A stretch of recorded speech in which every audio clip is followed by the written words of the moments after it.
आज संडे आणले टीटा कलेजी म्हणजेच पोटा कलेजी. तुम्ही याला काय म्हणता ते कमेंटमध्ये नक्की सांगा. साफ स्वच्छ करून घेतलेले.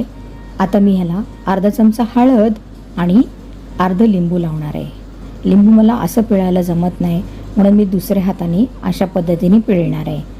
त्यांनी काय होतं, लिंबूचा रस खाली पडतो आणि बिया आपल्या हातात राहतात.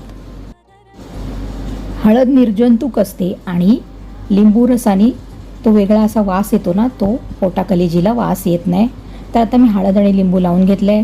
थोडा वेळ असंच ठेवणार आहे आणि प्रथम मी हे टीटा पोटा वाफवून घेणार आहे आणि नंतर त्याच्यात कलेजीचे तुकडे घालणार आहे. म्हणजे चांगल्या प्रकारे वाफली जाते आणि व्यवस्थित शिजली जाते. तर इथे माझं पोटा टीटा कलेजी हे शिजलेलं आहे आणि एका बाजूला माझं फोडणीला घालून टीटा पोटा कलेजी खाण्यासाठी तयार आहे. वरून गार्निशिंग करून संडे स्पेशल पोटा कलेजी खाण्यासाठी तयार.